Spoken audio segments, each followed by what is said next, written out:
현대 사회를 흔히 피로사회라고 말합니다. 예전에는 주인이 종을, 자본가들이 노동자들을 착취하느라 피로사회였는데요.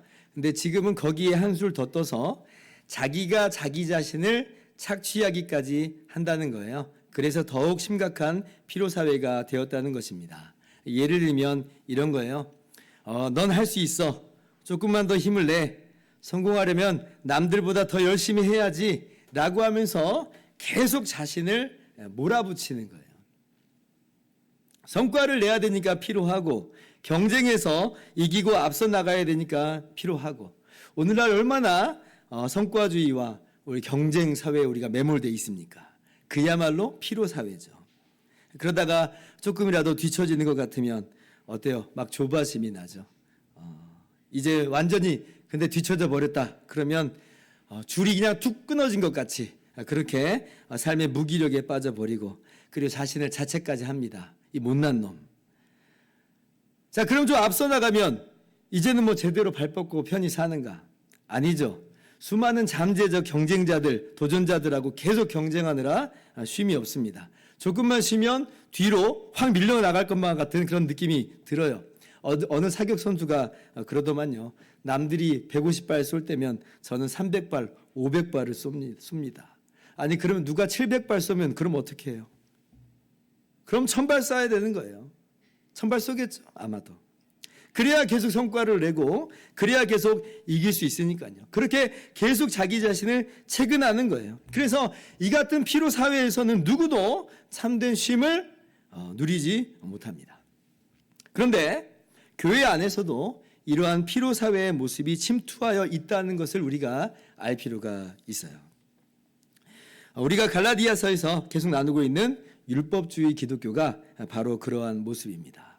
내가 의로워지기 위해서는, 내가 하나님께 용납되기 위해서는, 내가 구원받기 위해서는 그리스도의 의만으로는 충분하지 않아. 그걸 유지하거나 완성하기 위해서는 내가 또한 최선을 다해야 하는 거야. 최선을 다해 착한 일을 하고, 최선을 다해 기도를 한다든지 성경을 읽는다든지, 아무튼 최고의 노력을 기울여야, 그래야지 하나님께서 나를 제대로 받아주실 거야. 마치 이런 거예요. 세숫대야에 물이 아구까지 가득 채워져 있는데 이걸 저기 1km 앞까지 물 한 방울도 흘리지 말고, 떨어뜨리지 말고 가져가야 돼. 그래야지 진짜 성공한 거야. 근데 어때요? 가다가 보면 출렁출렁이죠? 물이 막 떨어집니다. 그러면 다시 처음으로 돌아와서 수도꼭지에 물을 가득 또 채워서 또 출발하고, 또 그러다 흘리면 또 다시 처음으로 돌아가서 물을 채워 넣어야만 하고. 얼마나 피곤해요? 그렇게 해서 자기가 자기 힘으로 하나님께 용납되기 위해서 최선을 다하는 건데, 근데 이것이 과연 성공할 것인가? 제가 전도사 초년병 시절 때 당시 교회에 저보다 나이가 많은 청년 회장이 있었습니다. 굉장히 열심히 봉사하는 청년이었어요. 찬양 인도에서부터 개척교회였으니까요. 교회의 행사라는 행사는 정말 빠지지 않고, 저도 같이 맡아서 해왔습니다. 그리고 이분이 매일 자기 혼자 저녁 기도회를 하는데 자기 혼자 40일을 작정하고 기도한다 하더라고요.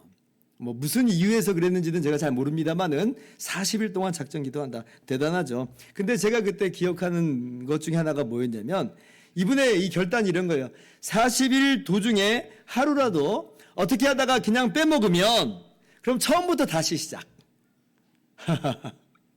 39일을 했다가도 하루 그 다음에 못 해버리면 다시 1일차. 이런다는 거예요. 그래서 제가 보니까 1년 365일을 저녁에 혼자 기도회를 하고 있어요. 왜냐하면 청년 입장에서 40일을 연달아 빠지지 않는 건 정말 쉬운 일이 아니거든요. 그래서 제가 그분한테 그랬어요. 아니, 그렇게까지 할 필요 없다. 그렇다고 해서 하나님이 받아주시고 안 받아주시고 그런 거 아니다. 그랬거든요. 근데 자기는 그냥 그렇게 하고 싶어서 한다는 거예요. 그래서 어떻게 해요? 제가 제 마음에 들진 않았습니다만은, 그런데 이제 제가 지도하는 그런 입장은 아니었으니까 그래서 그냥 내버려 뒀습니다. 근데 아마 이런 신앙의 모습이어서 그랬을까요? 이분이 제가 갈라디아서 강해할 때 제일 처음에 예를 들었던 신천지 이단으로 완전 넘어가 버린 바로 그 청년이었습니다. 여러분, 하나님께 받아들여지기 위해서 최선을 다하는 신앙, 이게 언뜻 듣기로는 아무런 문제가 없고 오히려 아니 뭐가 어때서 그것도 좋은 거 아니야? 라고 이렇게 생각하기 쉽지만, 그러나 그것은 정말 큰 두 가지 문제를 야기합니다. 첫 번째는 어때요? 자, 최선을 다했어요. 그래서 하나님께서 응답하셨다. 이렇게 한번 예를 들어봅시다. 그럼 그때 누가 드러나고 무엇이 부각되게 될까요? 말은 하나님께서 은혜로 주셨어요 라고 하지만, 근데 정말 진짜 하고 싶은 말은 뭐예요? 내가 최선을 다해서 기도하고 내가 최선을 다해서 말씀을 순종했더니 하나님이 주신 거예요. 그죠? 이게 정말 하고 싶은 말이에요. 그래서 여기에 자기 자랑이 생깁니다. 다른 사람에게도 권면하는 게 뭐냐면, 그래서 너도 최선을 다해. 그러면 되는 거야. 하나님이 그러면 응답하셔. 그러니까 사람들이 그 말을 듣고 동기부여가 돼가지고 너도 나도 나 최선을 다합니다. 저 사람이 최선을 다했더니 하나님께서 응답하셨다고 하니까 나도 한번 최선 다하겠다는 거예요. 여기 하나님의 은혜는 어떻게 돼요?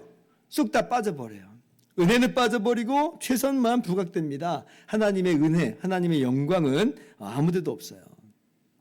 그리고 문제를 좀 안고 살아가는 그런 사람에 대해서는 그럼 어떤 시각으로 바라보겠어요?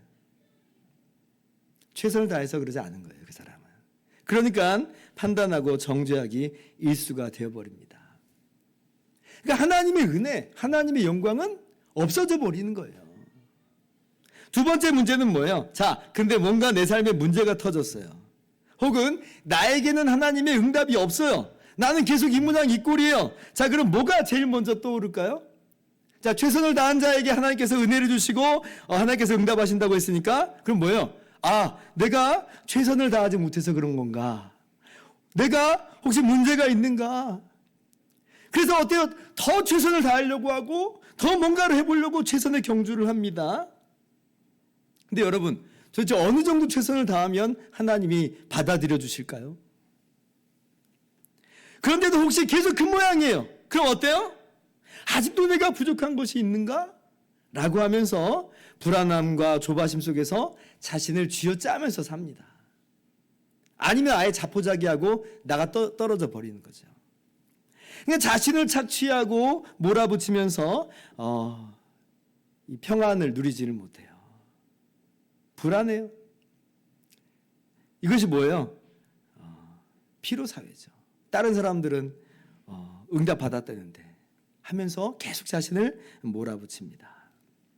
오늘 사도 바울께서는 그러한 우리들에게 이렇게 말씀하십니다. 1절 말씀. 어리석도다 갈라디아 사람들아, 예수 그리스도께서 십자가에 못 박히신 것이 너희 눈앞에 밝히 보이거늘 누가 너희를 꾀다냐. 도대체 왜 그러고 있냐는 거예요. 왜 그러고 있느냐. 왜 이렇게 어리석으냐.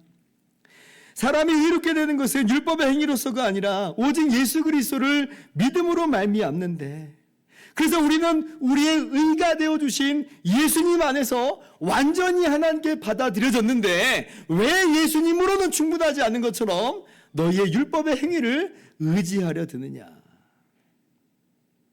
어리석도다 갈라디아 사람들아. 여러분, 참 이상하죠? 참 이상해요.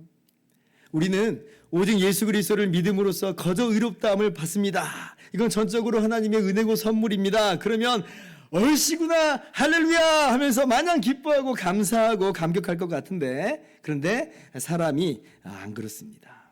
정말 기묘하게도 우리는 율법의 행위, 나의 노력, 나의 최선, 이걸 자꾸 거기다가 뭔가 추가하려고 하고 집어넣으려고 그래요. 그건 정말 너무나 지치고 피곤한 일인데도 그렇습니다. 왜 그럴까요, 도대체?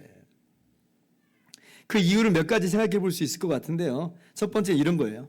그렇게 헛된 다른 복음으로 꿰는 사람들이 있어서 그래요. 그게 정말 진짜인 줄 알고, 그래서 우리로 하여금 그쪽으로 막 향해 가게 하는 거죠. 가스라이팅이라고 한번 들어보셨을 거예요. 최선을 다하고 노력을 정말 다해야 하나님께서 받아들여 주신다라고 하면서 가스라이팅 하는 거예요. 그래서 양심을 율법의 노예 상태로 만들고, 그리고 결국은 그걸 통해서 자신들이 이익을 보려고 하는 거예요. 그렇게 꿰입니다. 예를 들면 종교개혁 당시에 로마 카톨릭도 마찬가지였습니다. 면죄부 사라고 그랬죠? 면죄부. 그럼 면죄부를 사서 그 사람들을 구원시키려고 하는 선한 의도냐? 아니요. 돈을 많이 내면 낼수록 연옥에 있는 사람들의 그 시간이 단축된다라고 하면서 뭘 쥐어짜내는 거예요? 돈을 쥐어짜내는 거예요. 결국 그 돈으로 뭐 하려고요? 지금 바티칸에 베드로 성당 지으려고. 그래서 그 말을 들으면 이 면죄부 안 사면 큰일 날 것 같아요. 조금 사면 돈 조금 내면 이러면 안 될 것 같아요. 그러니까 거기에 사람들이 가스라이팅 돼서 그렇게 이제 면죄부를 막 사는 겁니다. 오늘날 그런 일은 없겠느냐? 마찬가지죠. 두 번째는 또 이런 거예요. 이 최선과 노력이라고 하는 게 우리 인간 본성에 정말 잘 어울립니다. 우리 인간 본성은 최선과 노력에 아주 그냥 익숙해요. 우리는요, 내가 뭔가를 조금 해서 자기도 뭔가 기여했다는 걸 너무나 좋아합니다. 그리고 그렇게 기여한 것으로 자신의 존재의 의미를 찾으려고 그래요. 뿌듯한 거예요. 내가 뭔가 했다는 것에 대해서 뿌듯해해요. 예전에 제가 신학대학교 다닐 때에 어느 교수님 한 분이 했던 말씀 중에 이런 내용이 기억이 납니다. 목회자 모임이었는데 우리의 구원은 오직 전적으로 하나님의 은혜입니다. 하나님께서 영원전에 우리를 이미 예정하신 것입니다. 라고 하는 내용을 강의하고 계셨대요. 그런데 어느 한 목회자가 손을 들고 따지더라는 겁니다. 그래도 어쨌거나 내가 믿은 것 아닙니까? 뭐예요? 이분은 그래도 우리가 뭔가 기여했다라고 하는 걸 말하고 싶은 거예요. 그래도 나의 의지, 나의 선택 아니냐는 거예요. 그래서 이 교수님이 그래요. 근데 그 믿음조차도 성령 하나님께서 믿게 하셔서 믿게 된 겁니다. 라고 그랬더니 그러니까 다 하나님의 은혜고 선물이라고 그런 거죠. 그러니까 하는 말이 그럼 뭡니까? 그럼 나는 뭡니까? 그럼 나는 뭡니까? 오직 전적으로 하나님의 은혜라고 하니까 인간이란 존재가, 나라는 존재가 너무 무가치하고 무의미하고 무능력해 보인다는 거예요. 인간은 자신의 행위 속에서 뭔가 자신의 의미와 가치를 찾고 싶은 속성이 있는 겁니다. 나는 그 정도로 무의미하고 무가치하고 무능력한 존재는 아니야 라고 말하고 싶은 거예요. 이러한 인간 본성이 있으니까 다른 복음이 매력적으로 들려요. 다른 복음이 더 나한테 맞는 것처럼 들리는 거예요. 인간 본성하고도 어울리니까. 그래서 이런 것들 저런 것들이 어우러져 가지고 자꾸 우리를 꿰는 겁니다. 갈라디아 교인들도 그러한 꿰임에 넘어가는 거죠. 그러나 여러분 그 꿰임에 넘어가 버리는 순간 참된 안식은 사라져 버리고 순식간에 피로 사회가 되어 버립니다. 무엇보다도 거저 주시는 하나님의 은혜를 은혜 아니게 만드는 것으로 하나님의 영광을 완전히 가려버려요. 그래서 바울 사도께서 갈라디아서 5장 4절에 뭐라고 말씀합니까? 율법 안에서 의롭다함을 얻으려 하는 너희는 그래도 괜찮은 거야 라고 말하는 게 아니고 그리스도에게서 끊어지고 은혜에서 떨어진 자로다 말씀하세요.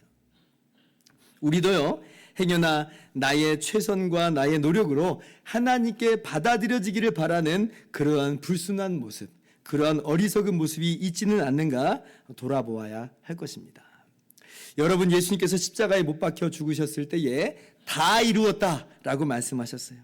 예수님께서 이루지 못하신 것은 하나도 없습니다. 모든 죄값을 다 치르셨고 모든 의는 완성하신 거예요. 우리가 최선을 다하고 자시고 할 것이 없는 거예요. 믿는 우리는 예수님 안에서 거저 완전하게 하나님께 용납되었습니다. 거저 주신 은혜를 정말 은혜로서 받으시기를 바라고요. 그로 말미암는 참된 자유, 참된 안식, 참된 기쁨을 누리시기를 바랍니다. 자, 그러면서 오늘 사도 바울께서는 의롭다 하여 주신 것은 거저 주신 은혜라고 하는 것을 증명하는 것으로서 성령을 받은 것이 오직 복음을 듣고 믿음으로 말미암은 것이 아니냐라고 하면서 강하게 갈라디아 교인들에게 이야기합니다. 2절 말씀 봅시다. 내가 너희에게서 다만 이것을 알려 하노니 너희가 성령을 받은 것이 율법의 행위로냐 혹은 듣고 믿음으로냐. 5절 말씀도 반복하죠. 같이 읽습니다. 시작.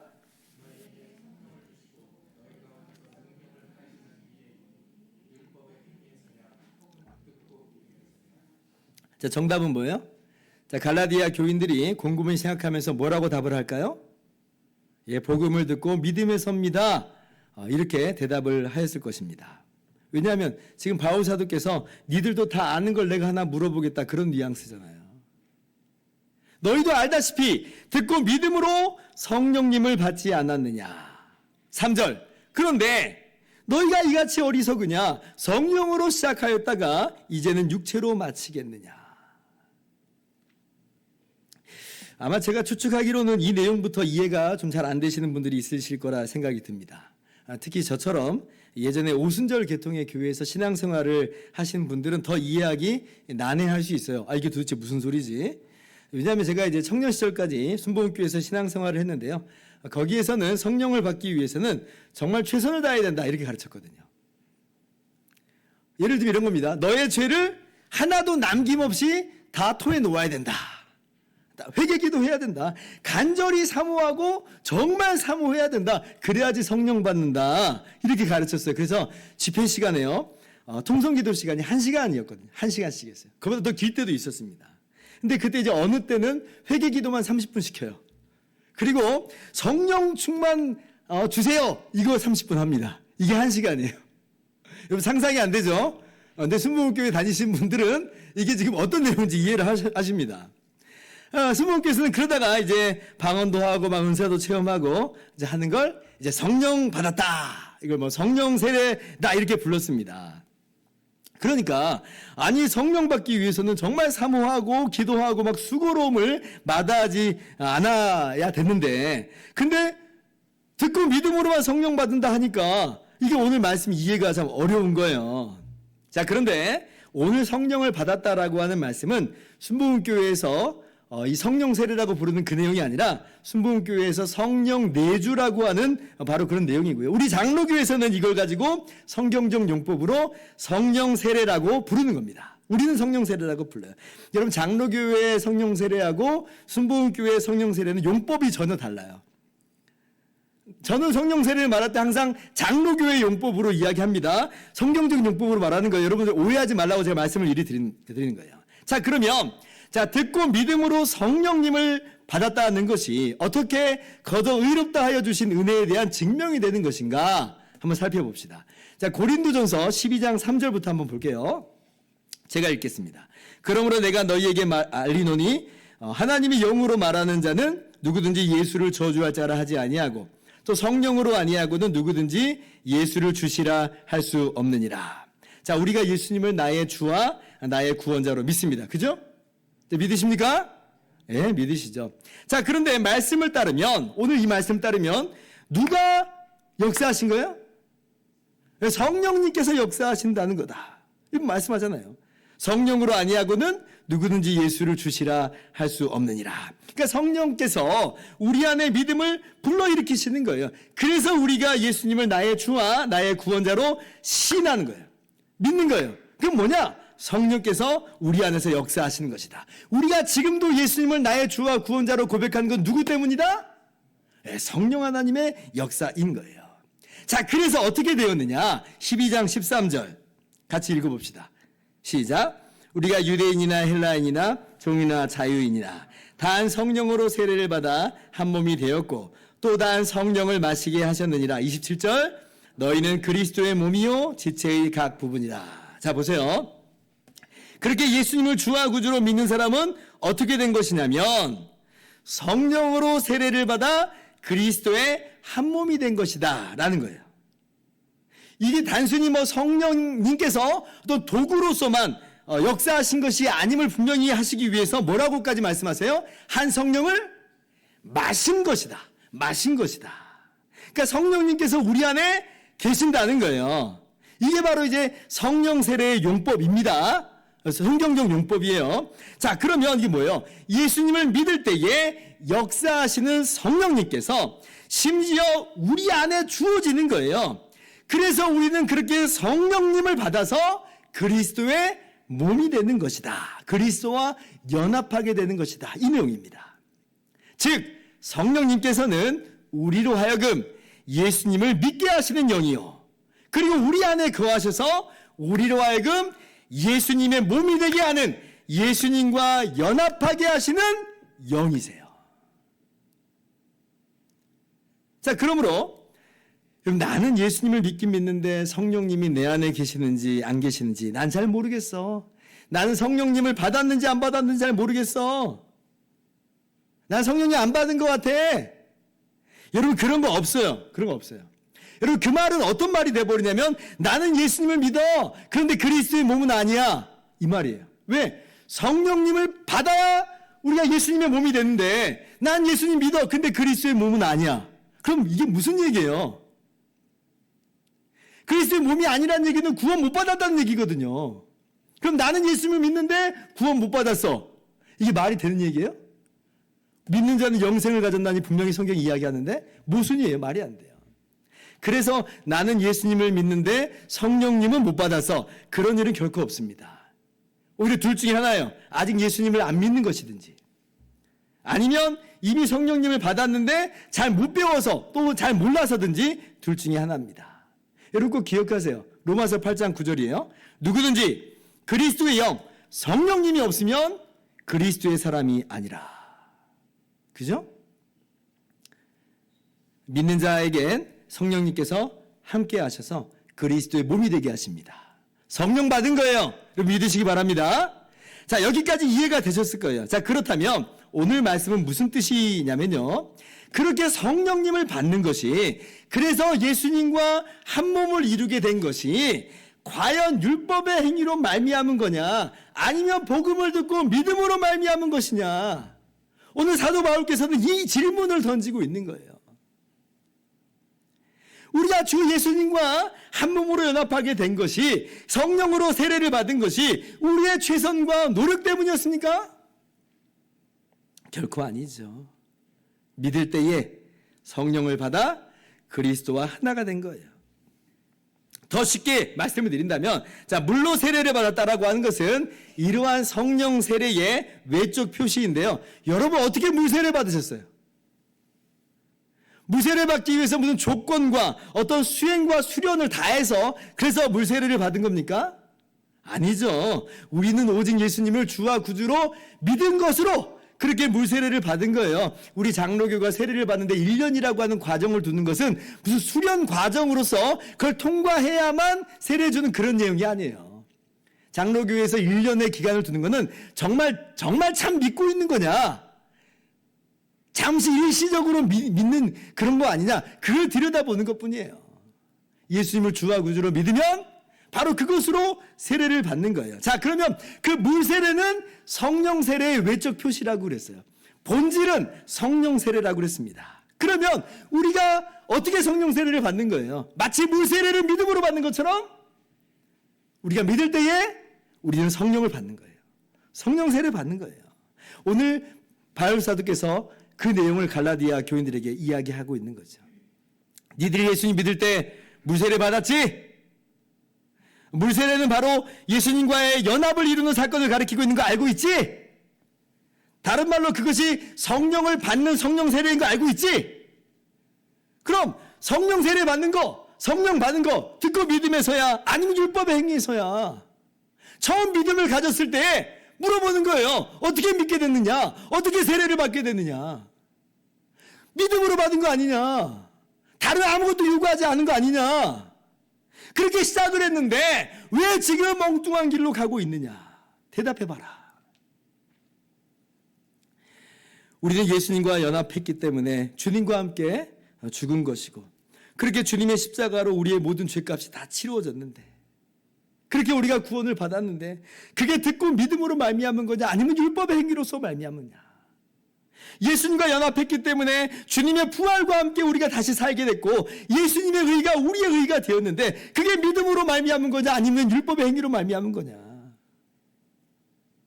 복음을 듣고 믿음으로 성령을 받아 주님과 한 몸을 이루었고, 그렇게 우리가 완전한 죄사함, 완전한 의로움을 받았는데, 근데 왜 은혜를 은혜답게 하지 못하고 그리스도로 안 되는 것처럼, 뭔가 내가 해야 되는 것처럼 거기에 율법의 행위를 섞으려고 하느냐? 너희가 이같이 어리석으냐? 성령으로 시작하였다가 이제는 육체로 마치겠느냐? 로마서 11장 6절 말씀 같이 읽읍시다. 시작. 만일 은혜로 된 것이면 행위로 말미암지 않음이니 그렇지 않으면 은혜가 은혜되지 못하느니라. 행위를 섞어버리면 은혜가 은혜되지를 못합니다. 우리 교우 중에서는 이런 어리석은 사람이 한 사람도 없으실 줄을 믿습니다. 아브라함 이야기는 다음 주에 더 이야기하도록 하고요. 오늘은 여기서 말씀을 마치려고 합니다.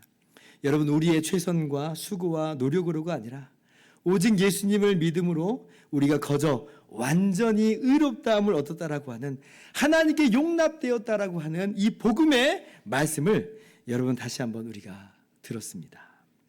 그러므로 우리가 어떻게 적용을 할 것인가 할 때, 첫째로 여러분의 가치관, 여러분의 세계관, 여러분의 기본관념이 복음으로 완전히 바뀌길 바라요.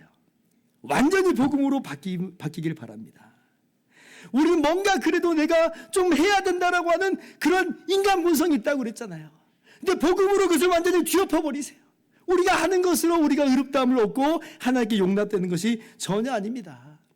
그래서 다른 누가 아무리 깨어도, 우리의 옛 본성이 아무리 우리를 뒤흔들어 놓는다 할지라도 흔들림 없는 그러한 견고한 신앙인들이 되시기를 바라요. 우리는 오직 그리스도를 믿음으로 은혜로 구원받은 것이에요. 모든 불안과 모든 두려움 다 떨쳐버리시고 하나님께서 이 복음으로 말미암아 주시는 참된 안식, 참된 평안, 참된 기쁨을 충만하게 누리시기를 바랍니다. 두 번째, 예수님을 믿는 것이 성령의 역사요. 예수님을 믿을 때에 성령님을 받는 것임을 세상 깨닫게 되신 분들도 있으실 줄 알아요. 아, 내 안에, 예수님 믿는 우리 안에 성령님이 계시는 거구나. 목사님, 오늘 처음 알았어요.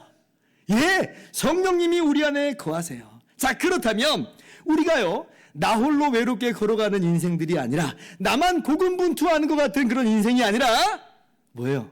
하나님이 우리와 함께 하신다. 성령 하나님께서 우리 안에 이미 함께 계세요. 영원히 함께 하세요. 그래서 우리에게 위로가 되어주시고, 우리에게 기쁨이 되어주시고, 우리에게 힘이 되어주십니다.